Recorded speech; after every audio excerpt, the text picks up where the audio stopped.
Riley, welcome to Washington Times Higher Ground. Appreciate you joining us today. Well, I want to get right into this because obviously you have been out there as really the premier advocate for women's sports. And I know it's a loaded question, but I'm going to throw it to you. Why did you decide to dive into this issue?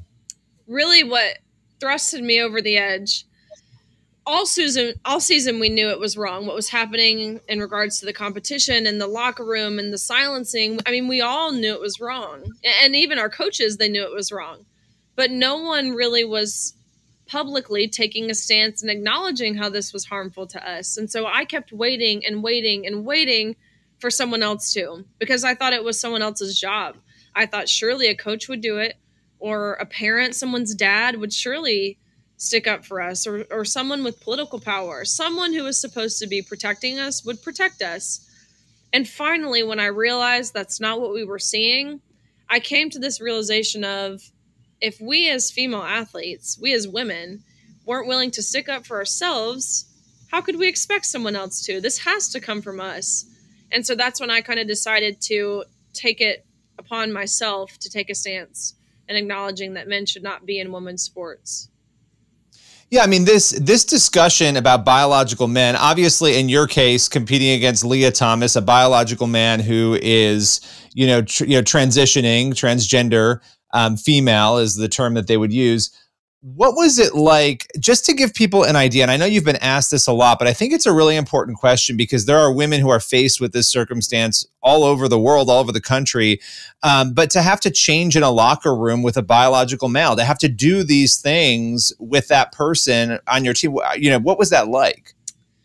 First of all, locker rooms in general aren't a comfortable place, right? Even if it's all of the same sex as it should be, it's a place of vulnerability. But growing up a swimmer, you almost become comfortable being vulnerable in that environment because you have to be. The amount of times we would undress from your clothes to your suit, and then from that suit into your racing suit, and then the racing suit back into the other suit, and then your suit back into your clothes. I mean, you're undressing a lot. You're fully exposed, of course. But to add someone of the opposite sex, with male genitalia, male eyes, a male gaze in that same room, it's awkward, it's embarrassing, it's uncomfortable, but it felt like betrayal. And I think the best word to describe it without being over dramatic is traumatic.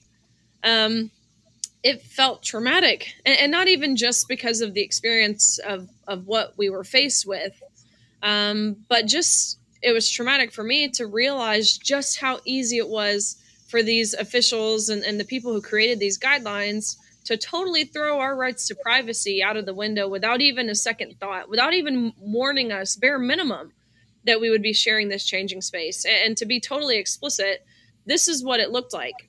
We were in the locker room. Again, we had no idea we would be sharing this changing space until you turn around and there's a 6'4". Wikipedia will tell you Thomas is 6'1", but Wikipedia is lying. A 6'4", 22-year-old man, fully intact with and exposing male parts, inches away from where you're simultaneously undressing. Which is why I say it. I mean, it just felt like the Twilight Zone, really. We didn't know what to do. We didn't know what to say. We didn't know who to talk to. We talked amongst ourselves, but we all felt violated. And others have spoken up about this, obviously, now, too. You have been the biggest, boldest voice on this. And, I have to ask you this because watching you do a lot of media interviews. You're out there. You're talking about it. This is not an easy thing to talk about. It's much easier to be quiet about it and to pretend it's not happening and to move on and to not talk about it. And what I mean by easy is not facing the blowback and the pushback. I know you get a lot of support, but you've also had a lot of pushback. What is that like to cope with and deal with on a daily basis? It was really hard at first. Naturally, right? You get called every name. You get brought to your attention insecurities that I didn't even know I had about myself, right? And it's hard to read those things, and they certainly weigh more than the positive. But it took me some time before I realized just what this was, and it is name calling. They'll label you, transphobic, homophobic, racist, white supremacist, domestic terrorist, fascist, but that's all it is name calling, because they don't have truth on their side, They don't have common sense. They don't have logic or reasoning or science on their side.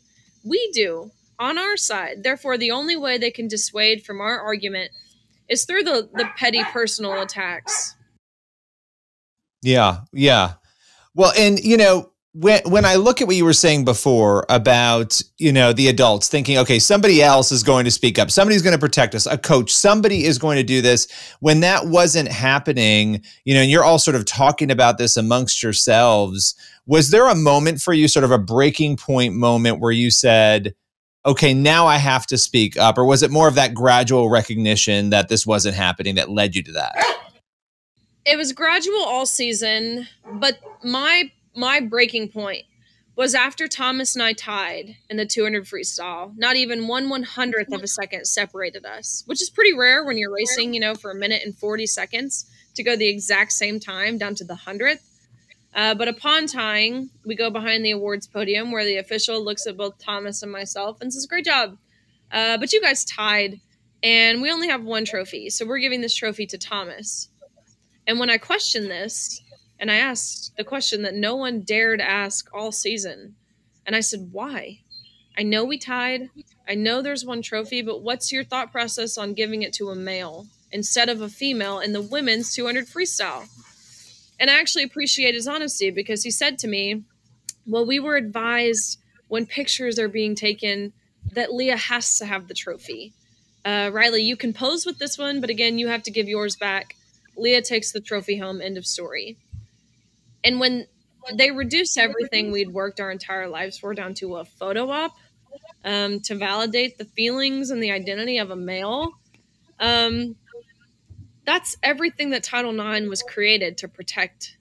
It went against the entire original intent of Title IX. And so that really was my breaking point, to where I was no longer willing to lie. Because we were, when they were asking us to smile while we stepped aside on the podium and allowed these men to take our titles and our roster spots and our scholarships. And we were smiling and stepping aside.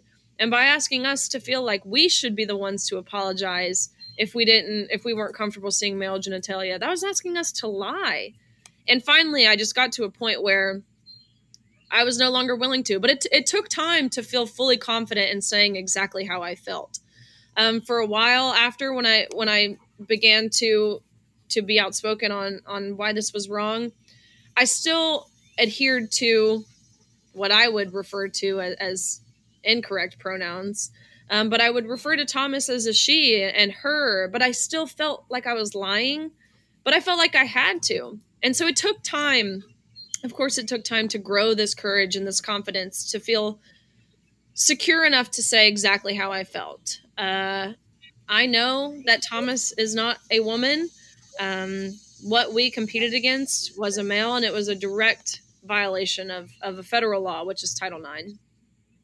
Well, it's interesting too, because, even in the interviews in the beginning, I would imagine as people are asking you how you feel about it, you're trying to, figure out, how do I talk about this in a way that doesn't get me canceled? I can't speak for you, but this is before you decided to kind of, go all in, and kind of waiting for that adult or somebody to step in and speak to it. And that's a hard thing to kind of come into. And yet you've done that. You're out there, you're speaking, and you don't seem very frazzled anymore at all by what people are saying. In fact, you seem resolute. You're correct on the facts here. One of the things in your story that often doesn't get as much attention is your faith, is your Christian faith. And so I'd love to talk about that a little bit. How has that sort of guided you and sustained you in this process of speaking up? And I actually really, really appreciate this question, because you're right. It's not something that gets brought up in a minute and a half you're on Fox News or wherever you're talking. It tends to get left out, but that's what this is. This is a spiritual battle. I've always been spiritual. I grew up in the church. I'm very fortunate to have that firm foundation. But I will tell you, this past year, I have been so eye-opened. I have seen very clearly how God works and how he moves and how he has his hand on me, most certainly.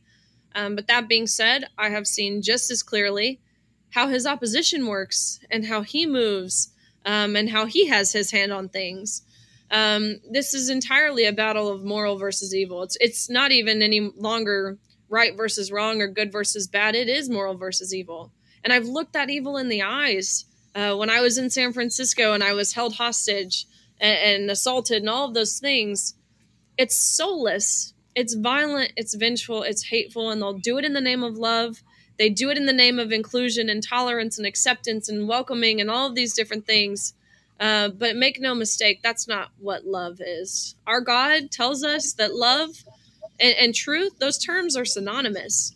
I mean, think of the phrase true love. It is loving to say the truth. It is compassionate to say the truth. It is kind to say the truth. That's what love is. And so to lie, to affirm these lies, it's not beneficial to anyone.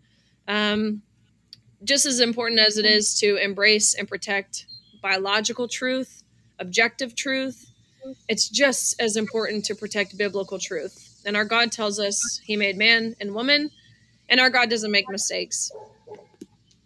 Yeah. Well, and you look at, I mean, our culture is it's so chaotic. It's so crazy right now. And we need people to step up and tell the truth. And you have done that, so beautifully. And I know it's not easy. You mentioned that San Francisco, incident in which there was violence there. And I don't know, I mean, when you look at these circumstances, there was a time, and of course, humanity, there's nothing new under the sun. There's always been chaos, but there was a time when people could disagree about ideas and have a conversation about it. And maybe there'd be a little yelling, but they'd move on. They could be friends. They could get along. This feels a little different. This is an issue that people are willing to get, violent, as we saw with that. How did that incident affect you? Because it obviously made headlines, but personally, what has remained with you as a result of that? This was a turning point for me. I realized, and I knew this before too, but this is bigger than just women's sports. It's an attack on freedom of speech. They want to break down family. They want to break down faith. They want to silence us. They want to change the language that we use. There's so many different pieces of this that show just the broad scope of what we're dealing with. And I think that San Francisco incident made it clear for me and others to really see and grasp what this movement really is about. And so in a way, while of course it was unfortunate, it needed to happen, right? And I'm someone who can take it. I'm not going to let that deter me. Actually, it's only going to encourage me to continue to speak louder, right? Because when they want you silent, it means you're right over the target. They wouldn't shoot at something they don't want to hit. And so that's kind of how I'm looking at that. Just yesterday, I was in Texas for Governor Abbott's ceremonial signing of the women's sports bill, where there was a ton of protesters. And I'm like, this is Texas, guys. What are we doing? But tons of them. And they were yelling the most obscene profanities. They were spitting on us. They were throwing bottles and pouring their drinks on us, all of these different things. But really, that should be a sign of encouragement. As weird as it sounds, that should alert you that you're doing something right. Final question for you. As you are sort of just, looking at this, and people will say, you're hateful, you're this, you mentioned the terms and the labels people will slap on you on the other side. What would you want people, critics, to know about you and who you are and your motivation? You've spoken to it a little bit, but I want to give you a chance to respond to those critics, because I think there's some misunderstanding of what you're trying to accomplish. Absolutely. First and foremost, there's no hatred in my heart. Yesterday, actually, when we saw these protesters even, we immediately held hands and prayed for them, us on the inside of this room. And we all need prayers. It's not just the protesters outside. I need prayers. We all need prayer. That's how we move forward. That's how we grow. That's how we unite as a culture, as a society, and as Americans again, as humans, really. There's no hatred in my heart. I'm doing this out of love. I'm fighting for this because, and it's not about me, right? I'm done competing. I'm fighting for this for my future daughter. I just got married. I can only hope I'll be fortunate enough to have a daughter. I'm doing this for my little sister. I'm doing this for the women who came before me, who fought relentlessly for Title IX, when women didn't have the opportunity to compete in sports. In their same lifetime, they saw the benefit of this and what that looked like. And now they're seeing that being taken away. In my grandma's same lifetime, it wasn't that long ago that Title IX was implemented, and we reap these benefits. That's what this is about. I think and it goes to your point of what you said of, we've gotten to this point where we can't have conversations and really agree to disagree. It is so much more hostile than that. And so I want to encourage everyone to listen to one another, hear each other out, listen to our side, and we will listen to your side. That's what needs to happen. And my combat to the critics of saying this is about bullying trans individuals or whatever other silly excuse, my combat is, what about us? What about us as women? What about our privacy? What about our safety? Our equal opportunity? I mean, this goes both ways. Right now, that's being infringed upon, and our rights are being taken away. And you would think that the feminists who once embraced this idea, this movement, you would think that the left, who was also the party that once honored women and celebrated women on our own physical ceilings and uniqueness, you would think they would understand. But it seems as if we've veered from that. But I'm hopeful that sanity will restore. I think the pendulum has swung just a little too far, and I'm hopeful that people are beginning to open their eyes and become more bold in calling this what it is. Well, Riley, you have certainly led in that boldness. Appreciate your time today. Absolutely. Thank you.